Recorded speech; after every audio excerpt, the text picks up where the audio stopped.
Like, ride with me if you ride with me, you can slide with me if you feel like 550 on the 5 sticky, come get high with me, that's a deal, right? Ride with me if you ride with me, you can slide with me if you feel like 550 on the 5 sticky, come get high with me, that's a deal, right? That's a deal, right? What's good, everybody? It's your boy Chris, but that's Mr. Fantastic to you. Welcome back. I got another sneaker review here for you today. Today we are going to review one of the most popular releases of 2020, the Air Jordan 4 Fire Red Retro. I did get these in my size to rock. I got these off the Finish Line. Could not get them on Sneakers app. Again, my luck on Sneakers app has been super inconsistent. If you can feel me there, let me know in the comments.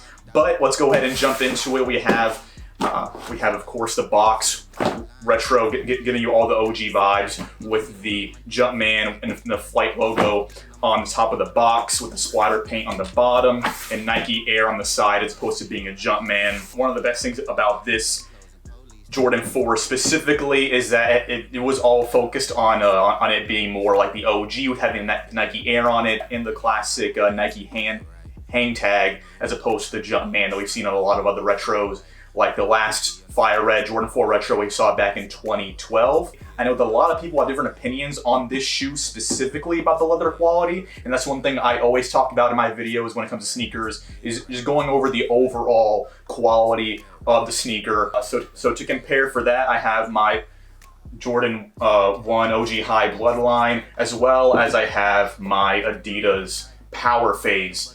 This one also has some really high quality leather to it for its price point. But let's go ahead and jump into it, right? So right up the top with our unboxing experience, again with the whole OG vibe, it's red on the inside.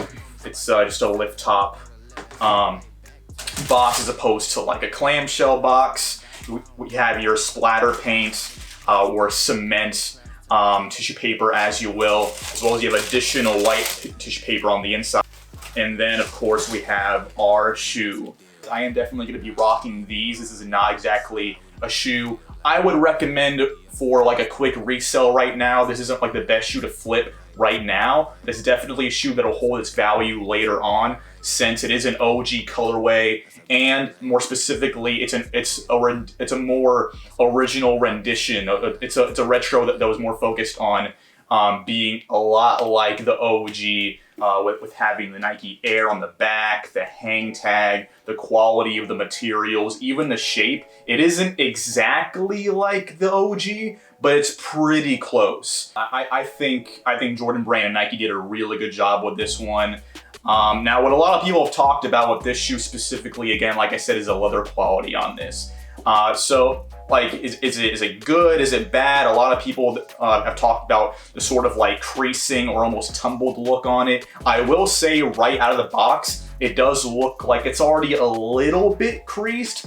I personally don't mind that. Some people might have minded it, and it's already creased in some areas where it naturally tends to crease as you wear it. So it almost looks like the shoe is sort of pre-worn. Like, it doesn't look that bad.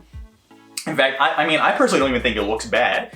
I personally don't really mind creases in my shoes, or at least not minor creases. It's gonna crease anyway, wear your shoes. Some people actually like that look of like an older broken in shoe. Maybe you don't like it that way out of the box. Some people like to keep their shoes fresh and clean and pristine as possible, and I get that too. I'm kind of fall into the middle, like definitely take care of your shoes, but I'm not the kind of guy that's like toothbrushing their shoes all the time, keeping them in plastic bags or anything like that. I let my shoes wear naturally over time. I'm not trying to beat them up, but I'm not treating them, I'm not putting them up on a pedestal either, especially if it's an OG like this that I know is going to re-release every few years. However, this is a really, really good retro. Just everything about the quality of this shoe specifically, and just what they did to pay homage to the OG with the Nike Air, with the shape, the hang tag, the box, like everything about this is just really genuine to the original. Now let's get the other one out of the box. But now overall, in terms of the quality and the materials in this shoe, well, first let me break down the materials, all right? So the first thing that what I look for when I'm judging the leather quality on a sneaker is just how it feels, as well as looking at the actual grain of the leather. Natural leather, it's the skin of an animal, has a certain like grain to it. So you can typically tell just from looking at it and feeling it if the leather is actually real as opposed to being synthetic leather. I talked before about how some of the cheaper leather shoes in the market, especially Nikes and Adidas, will have synthetic leather, like on the Jordan 1 lows and mids. Those shoes are a lot more cheaper when compared to Jordan, so those ones tend to have synthetic leather as opposed to having natural. This leather does definitely seem really natural to me. I will say, however, though, I can already tell by looking at it that there's two different types of leather on this. The entire shoe might not be natural, but on the bottom of the upper and the mudguard, it's definitely really good quality. It's plush.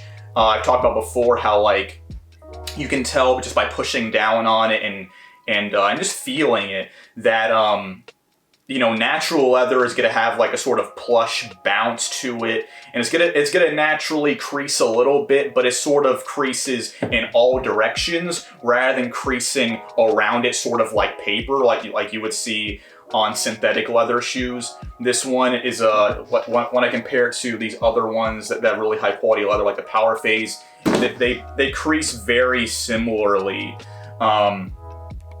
And that's a good thing.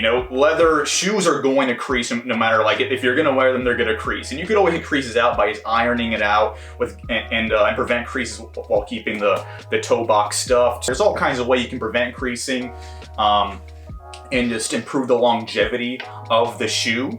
But me personally, I'm gonna take care of them and all that. I'll wear them every now and then and keep them clean, but I'm not really gonna worry about like keeping creases out or anything like that. I wanna let the shoe just naturally wear and patina over time. That's one of the best things about leather, is that you can really see the age in it. And I wanna let that happen naturally as opposed to forcing it or trying to keep it really pristine to where it doesn't really look natural, In terms of the material being used on the rest of the shoe, because this shoe has a lot of rubber and polyurethane in it in comparison to like the Jordan 1, the Jordan 3, Jordan 6s.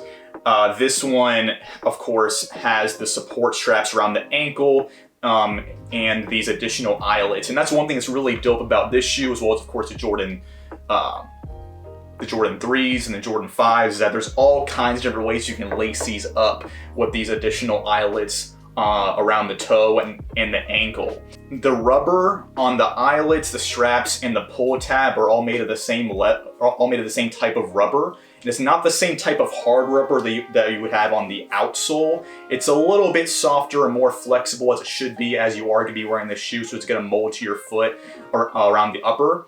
Whereas the rubber on the outsole is a lot stiffer, so it's going to have a lot more traction. This is a basketball shoe, of course, built for performance, as was originally intended for MJ. Whenever you buy Jordans between the generations of 2 up until 8, I want to say, is that they have these polyurethane midsoles. So if you're getting this shoe and you want to keep it dead stock for a long time, you want to hold on to it for a long time in general, these shoes have to be worn and kept in a humid environment, because this polyurethane is a foam, which makes it really comfortable and better for performance and walking and running in over time if you're trying to be hooping in these.